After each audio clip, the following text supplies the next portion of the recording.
Thank you for tuning into the Life Room podcast. Real life, real Christians, real struggles.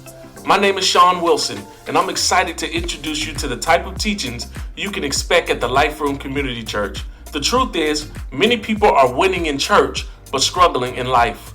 At the Life Room, helping you translate kingdom principles to your family and your relationships is our focus. So if you like what you hear and are interested in learning more about what makes the LRC different, visit our website at liferoomcc.com and get ready for a ministry that is real and relevant to your life.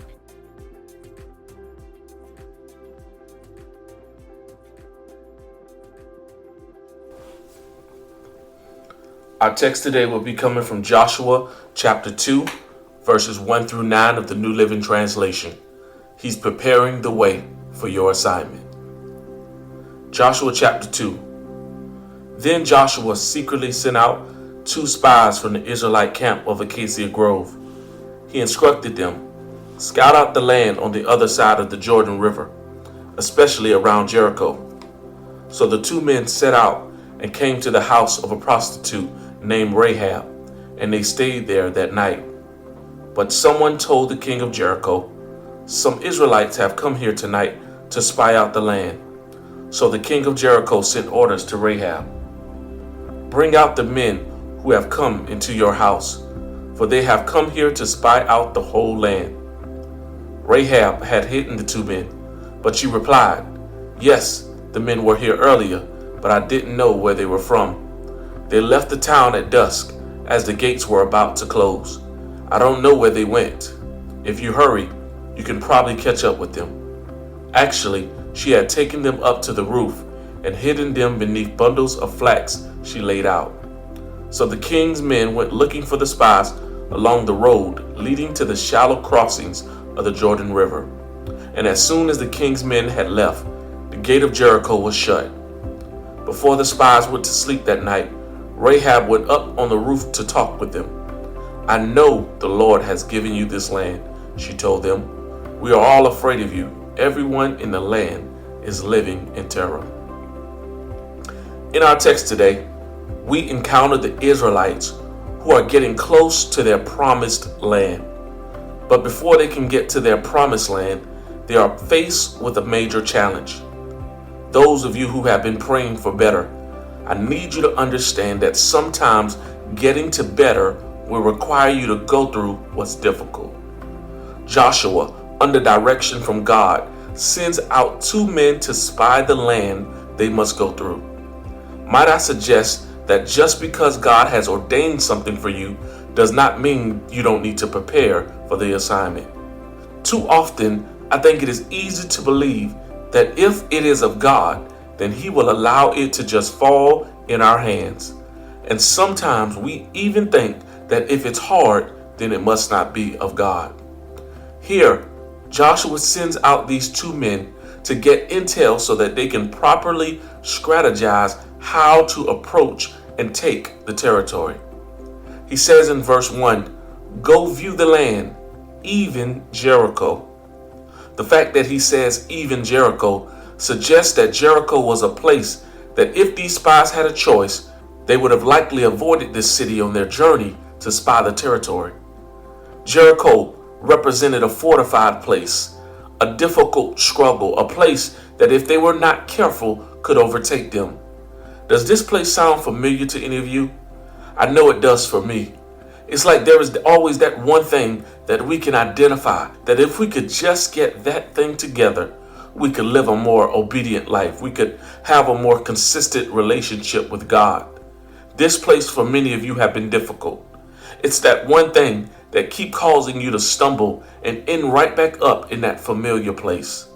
I'm so glad that God keeps delivering me from that familiar place. But God, help me to stay out of that familiar place. The story lets us know that at some point, while the spies are in the city on their God assignment, things got hot and they began to be chased. When the king of Jericho heard they were in the city, these 2 spies took refuge in Rahab, a prostitute's house. They are on a God assignment, but they take refuge in a prostitute's house. Be careful the people you think that God cannot use. Of all the people in the city, she has the heart, she has the boldness, and she has the courage to assist these spies who are on their God assignment. It takes her going against what was popular to do in order to help them. It takes her going against what everyone else was doing in order to assist these men on their God assignment. It takes Rahab, let me call her by her name, taking a risk to do what she believes is the right thing to do. When the king hears that they may be at Rahab's house, he sends for her and tells her to bring forth these men. It's at this moment that she has a dilemma, one that we are often faced with. Does she do what will get her rewarded by man, by being the one who is responsible for delivering up these men who are enemies of her city? Or does she do what would get her rewarded by God? To be honest, choosing the latter will also likely put her at odds with her family, who is likely in line with the others from Jericho. We know that Rahab chose to do what would bring honor to God. She hides the spies. I need you to ask yourself a question. What would have allowed Rahab to choose this? She lets us know herself. When she says in verse 9, she says, I know that God has given you this land. Can I help you? God is going to make it where even your enemies see the God in you. So it was her confidence that these men were of God, that no matter what her city chose to do, they were no match for what God could do. This is the interesting part though. Like I indicated, Rahab was a prostitute.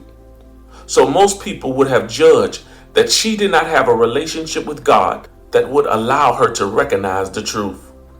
I imagine Rahab would say to her detractors, you don't know my story or the things that I've been through. Rahab recognizes God when everyone else with their good jobs and their nice homes couldn't see past what was the culturally appropriate thing to do.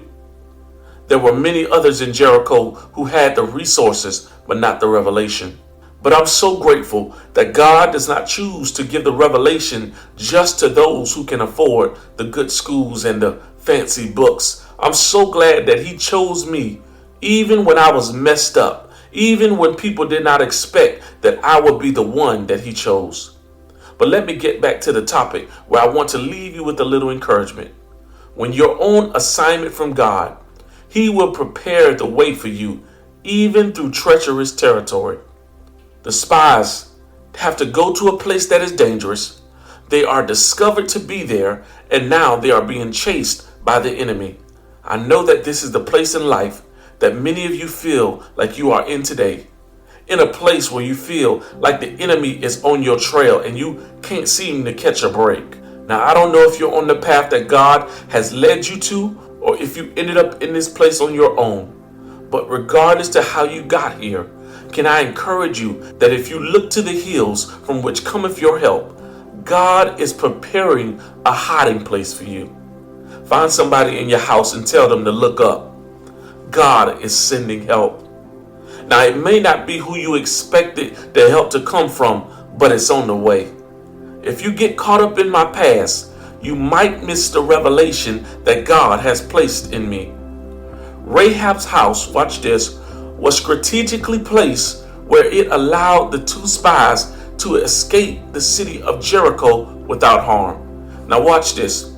Nothing in the text suggests that Rahab has recently moved into this home, which means that God was working on a plan to save the spies long before they arrived to the city. God had to allow Rahab the ability to strategically get into this home so that she would be in a position to save the spies when it was time. Question: if God puts you in position, will you do what He requires of you, even if it calls for you to take an unpopular stand? What are you saying? Even when it looks like the enemy is on your trail, and it looks like the mission that he sent you on is a dummy mission, and there is no way you can win, even when it looks like you're surrounded by those who are not like you, and orders have been given by someone in high position to bring you in, God has already prepared you a safe place. Stop your worrying. It looks dangerous, but he has a plan. It looks as if the spies are only going to narrowly escape, but trust me, they are in good hands. So don't be discouraged, because a God assignment may not mean an easy assignment. A God assignment may not mean a journey down a road that is all clear without obstacles. But what a God assignment does mean is that no matter where you find yourself, even if it's in what is perceived as the enemy's territory, God is preparing a way because you're on a God assignment. He's preparing the way for your assignment.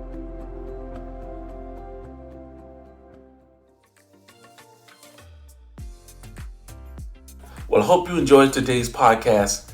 Check out our website at liferoomcc.com to hear more about what we're doing at the Life Room Community Church. We welcome you to join us one day when you're in our area. We have a seat just for you.